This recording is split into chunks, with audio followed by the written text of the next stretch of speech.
19 years, తనకి 22 years. మేమిద్దరం majors కాబట్టి మనకు పెళ్లి చేసుకునే రైట్ ఉంది. ఆర్య సమాజ్ లో వాళ్ళ పొద్దున్న పెళ్లి జరిగింది. Past 4 years we're in love. శ్రీజతో కలిసి ఉండాలని కోర్టులో సరెండర్ అయ్యాను, జైలుకి వెళ్ళాను. అంటే టఫ్ పాతే తీసుకుని మళ్ళీ తనతో కలిసి బతుకుదామనే ఇంట్రెస్ట్ నాకుంది. ఏమైనా డిఫరెన్సెస్ తను చాలా ఎక్సైటింగ్ కలిగించే క్వశ్చన్ అనుకోవచ్చు. మీరు శ్రీజని ఎందుకు ఇప్పటివరకు మీలో కలుపుకోలేకపోతున్నారు అని? అది ఇప్పుడు అవసరం, అది మీకు కలుపుకోలేదని మీరు చూసారా? దయచేసి ఈ క్వశ్చన్ డిలీట్ చేయండి. చిరంజీవి కూతురు శ్రీజ ఒక సమయంలో ఈవిడ ఎంతో వైరల్ అయ్యారు. ఎలాగో తెలుసా? ఒక అబ్బాయిని ప్రేమించి ఇంట్లో నుండి పారిపోయి తన తండ్రి చిరంజీవి నుండి మాకు రక్షణ కావాలి అని కోరుతూ సోషల్ మీడియాలో పోస్ట్ పెట్టి చాలా అంటే చాలా వైరల్ అయ్యారు. అసలు అలా ఆమె ఎందుకు పారిపోయింది? చిరంజీవి నిజంగానే ఇప్పటికీ తన కూతుర్ని వారిలో కలుపుకోకుండా వెలివేసేశాడా? అలాని ఆమె టాపిక్ వస్తే ఎందుకు అంతలా మారిపోతున్నాడు? అసలు ఆమె ఎవరిని పెళ్లి చేసుకుంది? ఆమె పెళ్లి చేసుకున్న వ్యక్తి మరణానికి చిరంజీవికి నిజంగానే లింక్ ఉందా? ఇంకా ఇలాంటి చాలా నిజాలు, అలాగే చిరు అసలు రూపం ఇప్పుడు మీకు చూపిస్తాను. వీడియో చాలా ఇంట్రెస్టింగ్ గా ఉంటుంది. స్కిప్ చేయకుండా చివరి వరకు తప్పకుండా చూడండి. ఇక్కడ నేను ఎవరిని బ్లేమ్ చేయాలని వీడియో చేయడం లేదు. జస్ట్ సోషల్ మీడియాలో ఉన్న రిపోర్ట్స్ ప్రకారం అలాగే జరిగిన నిజాలు ఆధారంగా చెప్తున్నాను అంతే. కొంతకాలం క్రితం దుబాయ్లో బాంబుల వర్షం కురిసింది. చాలా భయానక వాతావరణం ఉంది. ఈ క్రమంలోనే చిరంజీవి చిన్న కూతురు శ్రీజ తన పిల్లలతో ఇరుక్కుపోవడంతో మెగా అభిమానులు కంగారు పడడం మొదలుపెట్టారు. ఈ విషయం ఆ సమయంలో హాట్ టాపిక్ గా మారిపోయింది. శ్రీజ దుబాయ్కి వెళ్లడానికి గల కారణం ఏంటి? నిజంగానే శ్రీజ మూడో పెళ్లి చేసుకోబోతుందా? మొదటి భర్తని వదిలేసింది, అలాగే రెండవ భర్త కళ్యాణ్ దేవ్ని ఎందుకు విడాకులిచ్చి వదిలించుకుంది? మొదటి భర్త మరణానికి గల కారణాలేంటి? సానియా మిర్జా చేసిన తప్పు వలె శ్రీజ దుబాయ్లో ఇరుక్కుందా అని నమ్మలేని నిజాలను ఈ వీడియోలో మీకు చెప్పడానికి నేను ప్రయత్నిస్తాను. మీరు మాత్రం వీడియోని పూర్తిగా చూడండి. శ్రీజ కొనిదల అలియాస్ శ్రీజ. ఈమె 1988 నవంబర్ 10న తమిళనాడులోని చెన్నైలో జన్మించింది. తండ్రి మెగాస్టార్ చిరంజీవి, తల్లి సురేఖ. ఈమెకి రామ్ చరణ్ అనే అన్న, సుస్మిత అనే అక్క కూడా ఉంది. అలా శ్రీజ చివరి సంతానం కావడంతో చిన్నప్పటి నుండి చాలా గారాభంగా పెరిగింది.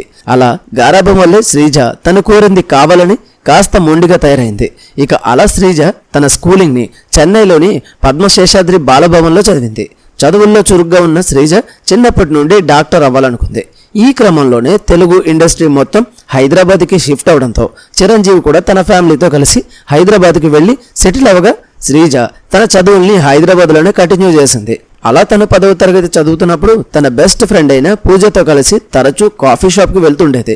ఇక అలా పూజ అన్న శిరీష్ భరద్వాజ్ తన చెల్లెల్ని డ్రాప్ చేయడానికి కాఫీ షాప్కి వెళ్ళగా అక్కడే మొదటిసారి శ్రీజని కలవడం జరిగింది. దీంతో అప్పటి నుండి శ్రీజ పూజని కలిసేందుకు శిరీష్ ఇంటికి వెళ్ళగా అలా శిరీష్కి శ్రీజకి మంచి పరిచయం ఏర్పడి ఆ పరిచయం కాస్త నిదానంగా సాన్నిహిత్యంగా మరి కలిసిన 2 నెలలకి వీరిద్దరూ ప్రేమలో పడ్డారు. ఇక శ్రీజకి చిన్నప్పటి నుండి బ్యాడ్మింటన్ అంటే చాలా ఇంట్రెస్ట్ ఉండడంతో స్కూల్లో జరిగే టోర్నమెంట్స్ లో పార్టిసిపేట్ చేసి స్టేట్ లెవెల్లో ఆడి ప్రైజెస్ ని గెలవడంతో ఇది చూసిన చిరంజీవి గారు తన చిన్న కూతుర్ని ఎలాగైనా నేషనల్ లెవెల్లో బ్యాడ్మింటన్ ప్లేయర్ ని చేయాలనుకున్నారు. ఇక అలా శ్రీజ రోజు సాయంత్రం బ్యాడ్మింటన్ ప్రాక్టీస్ చేసే సాకుతో శిరీష్ ని కలవడానికి బయటకు వెళ్తుండేది. అలా తన ఇంట్లో ఆమె మీద ఎవరికి అనుమానం వచ్చేది కాదు. ఇదిలా ఉంటే చిరంజీవి గారు రాజకీయాల్లోకి వెళ్లే ముందు 2005లో తన 3 పిల్లల పేరు మీద బ్యాంక్ అకౌంట్ ని ఓపెన్ చేసి అందులో ఒక్కొక్కరి పేరు మీద 33 కోట్ల రూపాయలు డిపాజిట్ చేయడం జరిగింది. ఇక అలా పిల్లలు మేజర్స్ అయ్యాకని ఆ డబ్బు మీద పూర్తిగా హక్కులను పొందుతారనే కండిషన్ కూడా పెట్టడం గమనార్హం. ఇదిలా ఉంటే శిరీష్ శ్రీజ లవ్ స్టోరీ గురించి శిరీష్ ఇంట్లో వారికి తెలిసి గ్రీన్ సిగ్నల్ ఇచ్చిన చిరంజీవి గారి ఇంట్లో మాత్రం వీరిద్దరూ 4 ఏళ్లుగా ప్రేమించుకుంటున్నారని ఎవరూ కనిపెట్టలేకపోయారు. కానీ 2006లో చిరంజీవి గారి భార్య సురేఖ గారికి ఒకసారి శ్రీజ మీద అనుమానం వచ్చి ఆమె ఫోన్ ని మెయిల్స్ ని చెక్ చేయగా తన కూతురి ప్రేమ వ్యవహారం తెలిసి షాక్ కి గురైంది. దీంతో డిగ్రీ 2nd ఇయర్ చదువుతున్న శ్రీజని కాలేజ్కి వెళ్లనివ్వకుండా హౌస్ అరెస్ట్ చేశారు. కానీ అప్పటికే శిరీష్తో పీకల్లోతూ ప్రేమలో ఉన్న శ్రీజ తన ఇంట్లో పనిచేసే పనివారి ద్వారా తన ఫ్రెండ్స్ ద్వారా శిరీష్కి లెటర్స్ రాయడం, ఇంట్లో వారికి తెలియకుండా తనని కలవడానికి వచ్చిన ఫ్రెండ్స్ ఫోన్లో నుండి శిరీష్కి కాల్ చేసి రహస్యంగా మాట్లాడుతుండేది. ఇక 2007లో చిరంజీవి గారు ప్రజారాజ్యం పార్టీని పెట్టబోతున్నారు అనే ప్రచారం జోరుగా సాగింది. దీంతో చిరంజీవి గారిని ఎలాగైనా మానసికంగా కృంగదీయాలని అప్పటి కాంగ్రెస్ ఎమ్మెల్యేలు మరియు శిరీష్ బంధువులైన పి జనార్దన్ రెడ్డి గారు శిరీష్కి శ్రీజకి పెళ్లి చేయాలని అన్ని ఏర్పాట్లు చేశారనే వార్తలు మీడియాలో హల్చల్ అయ్యాయి. ఇక ఆ వ్యక్తుల సహాయంతోనే శ్రీజ ఇంట్లో నుండి పారిపోవాలని డిసైడ్ అయ్యి తన ఫ్రెండ్ ఇంటికి వెళ్లి వస్తానని సురేఖ గారికి చెప్పి బయటకు వెళ్లడం జరిగింది.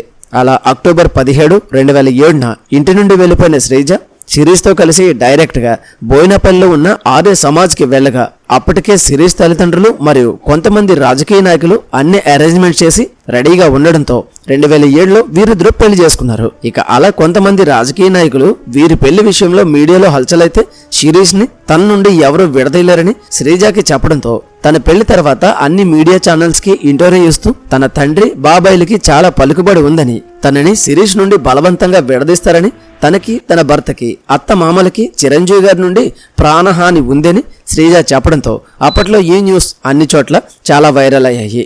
అంతేకాదు శ్రీజ తన భర్తతో కలిసి పోలీస్ స్టేషన్కి వెళ్లి తమకి భద్రత కావాలని ఫిర్యాదు కూడా చేసింది. ఇక అలా ఈ న్యూస్ వైరల్ అవడంతో చిరంజీవి గారు మరియు తన ఫ్యామిలీ మానసికంగా కృంగిపోయారు. అలా తమకు తెలిసిన వారి ద్వారా తమ కూతుర్ని ఎలాగైనా తిరిగి ఇంటికి తీసుకురావాలని ప్రయత్నించగా ఈ విషయం తెలిసిన శ్రీజ మరియు శిరీష్ ఢిల్లీకి పారిపోయి హైకోర్టులో పిటిషన్ వేస్తూ తన తండ్రి మరియు ఫ్యామిలీ నుండి తమకి ప్రాణహాని ఉందని, తమకు రక్షణ కావాలని కోరగా అందుకు హైకోర్టు ఆమెకు రక్షణ కల్పించడంతో వీరిద్దరూ మళ్లీ హైదరాబాద్కి రావడం జరిగింది. అలా ఆ తర్వాత 7 రోజుల వరకు శ్రీజ పెళ్లి న్యూస్ వైరల్ అవడంతో చిరంజీవి గారు చేసేదేమీ లేక ఒక ప్రెస్ మీట్ ని పెట్టి తన కూతురికి తన నుండి ఎటువంటి సమస్య రాదని, తను ఎక్కడున్నా హ్యాపీగా ఉంటే చాలని చెప్పడంతో ఈ వార్తలు చల్లబడ్డాయి. ఇక శిరీష్ శ్రీజ అన్యోన్య సంసారానికి గుర్తుగా 2008లో నివృత్తి అనే కుమార్తె జన్మించింది. అలా కూతురు పుట్టాక నిదానంగా మెగా ఫ్యామిలీ కూడా వీరికి దగ్గరైంది. ఇదిలా ఉంటే శిరీష్ పెళ్లైనప్పటి నుండి శ్రీజ అకౌంట్లో ఉన్న 33 కోట్లతో లగ్జరీ లైఫ్ ని లీడ్ చేస్తూ ఓన్ గా బిజినెస్ చేయాలని సాఫ్ట్వేర్ కంపెనీని కూడా ఓపెన్ చేసి కొద్ది రోజుల్లోనే నష్టాలు వచ్చి అది మూసేసే పరిస్థితి వచ్చింది. ఇక అలా మరికొన్ని బిజినెస్లలో కూడా ఇన్వెస్ట్ చేసినా ప్రయోజనం లేకపోయింది. అంతేకాకుండా శ్రీజ డబ్బుతోనే ఇల్లు, ల్యాండ్ని కొనడం, వాటిని శిరీష్ తన పేరు మీదే రిజిస్టర్ చేసుకోవడం జరిగింది. ఇదిలా ఉంటే ఎప్పుడైతే మెగా ఫ్యామిలీ శ్రీజకి మళ్లీ దగ్గరైందో అప్పటి నుండి తన వాటాకి రావాల్సిన ఆస్తిని తీసుకురమ్మని శిరీష్ శ్రీజని టార్చర్ చేయడం మొదలుపెట్టాడు. అలా అప్పటి నుండి వీరిద్దరికి మనస్పర్ధలు వచ్చి గొడవలు జరగడంతో అవి తారాస్థాయికి వెళ్లి కొట్టుకునేంత వరకు వెళ్ళాయి. దీంతో 2011లో శ్రీజ తన కూతుర్ని వెంటబెట్టుకుని నేరుగా పోలీస్ స్టేషన్కి వెళ్లి కట్నం కోసం తనని వేధిస్తున్నాడని భర్త మీద కేసు పెట్టింది. అలా ఈ విషయం కొద్దిసేపటికే మీడియాలో హల్చలవడంతో చిరంజీవి గారు తన కూతుర్ని ఇంటికి తీసుకురావడం జరిగింది. ఇక మరొక వైపు పోలీసులు తన కోసం వెతుకుతున్నారని తెలుసుకున్న శిరీష్ హైదరాబాద్ నుండి పారిపోయి 1 వారం వరకు అజ్ఞాతంలోనే ఉండి ముందస్తు బెయిల్ కోసం ట్రై చేయగా అతని పిటిషన్ని కోర్టు రిజెక్ట్ చేయడం జరిగింది. దీంతో వేరే దారి లేక శిరీష్ పోలీసులకు లొంగిపోయాడు. అలా 14 రోజులు రిమాండ్లోనే ఉన్న శిరీష్ బెయిల్ మీద రిలీజ్ అయ్యాక శ్రీజతో కాంప్రమైజ్ అవ్వాలనుకున్నాడు. కానీ శ్రీజ మాత్రం తన భర్తతో ఉండడానికి సిద్ధంగా లేకపోవడంతో విడాకులు ఇవ్వాలనుకుంది. ఇక అలా శిరీష్ ముందుగా విడాకులు ఇవ్వడానికి ఒప్పుకోకపోయినా మెగా ఫ్యామిలీ అతను అడిగినంత డబ్బుని ఇవ్వడానికి సిద్ధపడడంతో శిరీష్ ఒప్పుకోవడం జరిగింది. అలా శిరీష్ శ్రీజ 2011 నుండి వేరుగా ఉన్న 2014లో వీరిద్దరూ అఫీషియల్ గా విడాకులు తీసుకుని విడిపోవడం జరిగింది. ఇక అలా ఫ్యామిలీ కోర్టు కూతురు బాధ్యతల్ని శ్రీజకి అప్పగించింది. ఇదిలా ఉంటే శ్రీజ ఈ విడాకుల తర్వాత తన క్లాస్మేట్, ఫ్యామిలీ ఫ్రెండ్ అయిన కళ్యాణ్ దేవుని ప్రేమించి కుటుంబ సభ్యుల సమక్షంలో 2017లో మళ్లీ పెళ్లి చేసుకుని ఒక అమ్మాయిని కూడా జన్మించింది. ఇక కళ్యాణ్ దేవ్ తన సినిమా కెరియర్ కోసమే శ్రీజని పెళ్లి చేసుకున్నాడని, తనకి పెద్ద బ్యానర్స్ నుండి సినిమా ఛాన్సులు ఇప్పించాలని తరచూ శ్రీజతో గొడవ పెట్టుకోవడంతో ఈ గొడవలతో విసుగు చెందిన శ్రీజ 2021 నుండి కళ్యాణ్ దేవుకి దూరంగా ఉన్నప్పటికీ 2022లో అఫీషియల్ గా విడాకులు తీసుకుని విడిపోయింది. ఇకిలా శిరీష్ 2019లో విహానా అనే డాక్టర్ని రెండో పెళ్లి చేసుకోక ఆ తర్వాత తనకి తలెత్తిన కొన్ని అనారోగ్య సమస్యల వల్ల ఉన్నట్టుండి చాలా లావుగా మారి తన 39వ ఏటకే హార్ట్ అటాక్ వల్ల మరణించాడు. ఇక అలా శ్రీజ లైఫ్ 2 పెళ్లిళ్ళు విడాకులతో ఎండవడంతో తనని సోషల్ మీడియాలో తరచూ విమర్శిస్తూ త్వరలోనే 3వ పెళ్లి చేసుకోబోతున్న శ్రీజ అని వైరల్ చేయడంతో ఆ వార్తలతో శ్రీజ మానసికంగా కృంగిపోయింది. అయినా కూడా తల్లిదండ్రులు తనకి నచ్చజెబుతూ నీకు ఇష్టమైన ఫీల్డ్లో కొనసాగమని ఎంకరేజ్ చేస్తూ తన మైండ్ని డైవర్ట్ చేసే ప్రయత్నం చేయడంతో తన క్లోజ్ ఫ్రెండ్ అయిన సానియా మిర్జాతో కలిసి హాలిస్టిక్ ఫ్లేబోర్డ్ ఎడ్యుకేషన్ ట్రస్ట్ని స్టార్ట్ చేసి చాలా వరకు ఫ్రాంచైజీని పెట్టి అందులో బిజీగా ఉండగా తన పిల్లల్ని తరచూ సోషల్ మీడియాలో ట్రోల్ చేయడంతో ఇండియాలో ఉండకూడదు అనుకుంది. ఇక అదే సమయంలో సానియా మిర్జా కూడా విడాకులు తీసుకుని సోషల్ మీడియాలో విమర్శలను తట్టుకోలేక దుబాయ్లో పెద్ద ఇల్లు తీసుకుని సెటిల్ అవ్వడంతో శ్రీజ కూడా సానియా మిర్జా బాట్లోనే వెళ్లాలని డిసైడ్ అయ్యి తనకి రావాల్సిన ఆస్తిలో తండ్రి నుండి కొంత వాటాను తీసుకుని దుబాయ్లో బుర్జ్ ఖలీఫా అపార్ట్మెంట్లో ఒక లగ్జరీ ఫ్లాట్ ని కొనుక్కుని తన కూతురుతో కలిసి అక్కడే సెటిల్ అయింది. ఇక అలా అక్కడే తన ఇద్దరు కూతుర్లు చదువుల్ని కంటిన్యూ చేస్తూ శ్రీజ ఒకవైపు ఫ్యాషన్ డిజైనింగ్ కోర్సుతో పాటు మరొక వైపు ఎడ్యుకేషన్ ట్రస్ట్పై కూడా ఫోకస్ చేస్తూ దుబాయ్లో బిజీ అయింది. దాని తర్వాత యుద్ధాల కారణంగా దుబాయ్లో బాంబులు దాడులు జరుగుతూ ఉండేవి. దానివలన సడన్గా ఈమె తెరపైకి వచ్చింది. ఇక ఈమె ఎలా ఉందో అని మెగా అభిమానులు కంగారు పడుతున్న సమయంలో శ్రీజ ఒక పోస్టును పెడుతూ తాను బాగానే ఉన్నానని, దుబాయ్లో పర్మనెంట్గా ఫ్యామిలీతో స్థిరపడ్డానని, శ్రీజ తన పెట్టిన ఫోటోలో దుబాయ్ ఫ్లాగ్తో పాటు బుర్జ్ ఖలీఫా ఉండగా తనకి సపోర్ట్ చేస్తున్న వారికి థ్యాంక్స్ చెప్పడంతో ఆమె పెట్టిన పోస్ట్ని చూసి కొంతమంది తనని విమర్శిస్తే మరికొంతమంది సపోర్ట్ చేస్తున్నారు.